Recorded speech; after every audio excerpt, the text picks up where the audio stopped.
Welcome to VVB9 news channel. NTR జిల్లా Jaggepeta auto డ్రైవర్లు అందరూ ఆనందంగా ఉండాలనే లక్ష్యంతో ముఖ్యమంత్రి చంద్రబాబు నాయుడు ప్రతి ఒక్కరికి 15,000 రూపాయలను అకౌంట్లో జమ చేస్తున్నారు. అవి 1 గంట కల్లా మీ అకౌంట్లో జమ అవుతాయని motor vehicle Jaggepeta unit inspector Raju అన్నారు.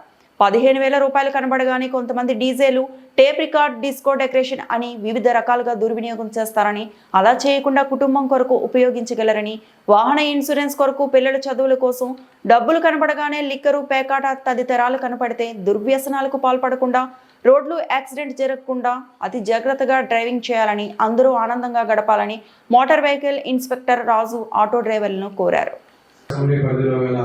1777 ఆటోలు అనగా 2,66,55,000 రూపాయలు ప్రభుత్వం ద్వారా మీ అందరి ఖజానాలో 2,002 ఆటోలు అమౌంట్ మొత్తం సుమారు 3 కోట్ల రూపాయలు సీఎం గారు మీ అకౌంట్లో మధ్యాహ్నం 1 గంట కల్లా అకౌంట్లో రెమిట్ చేయడం జరుగుతుందండి. తర్వాత ఆటో యజమానులకు ముఖ్యంగా తెలియజేయాల్సింది ఏంటంటే,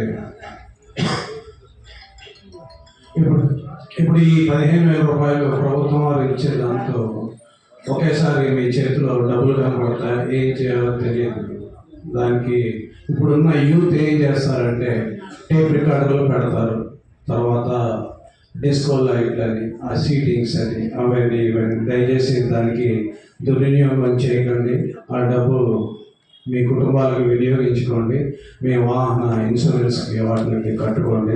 దయచేసి ప్రభుత్వం డబ్బుని మీ కుటుంబ సభ్యులకు మాత్రమే వినియోగించుకోండి.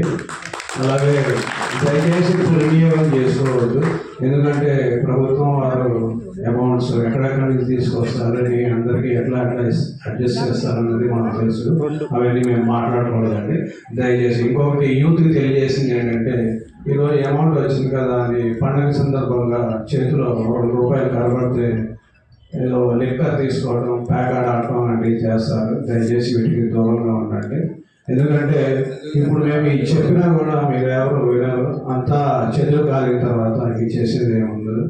తర్వాత రోడ్ యాక్సిడెంట్స్ ముఖ్య కారణం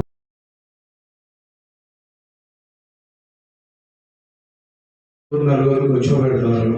దయచేసి కూర్చోబెట్టద్దు. వెనకాల కావాలంటే బేబీ సీట్లు వేసుకోండి, బేబీ సీట్లో కూర్చోబెట్టండి. ఎన్నిసార్లు చెప్పినా కూడా మీరు వినటం లేదు. కఠినంగా కేసులు రాద్దామంటే మోటార్ ఫీల్డ్ పరిస్థితి బాగోలేదు.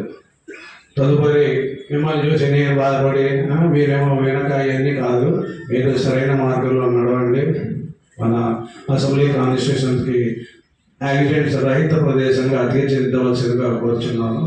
అలాగే ఇప్పుడు ఇక్కడ ముఖ్యమైన వేడి అంటే, సాక్షాత్తు మన ఎమ్మెల్యే తాతయ్య గారు ఒక్కొక్క సందర్భంలో రాత్రి 9 గంటలకు కూడా నాకు ఫోన్ చేసి, ఎంఏ గారు ఏం చేద్దామండి, మన ఆటో కార్మికులకి, ట్రాక్టర్లు డ్రైవర్లకి, ఇతర చిన్న వాహనాలకి, ఎఫ్సీలకి పరిస్థితి ఎలా ఉందంటే, వారి ప్రయత్నం మీకు తెలియదు కానీ విపరీతమైన ప్రయత్నం చేశారు. ప్రభుత్వం పెద్దలతో మాట్లాడారు.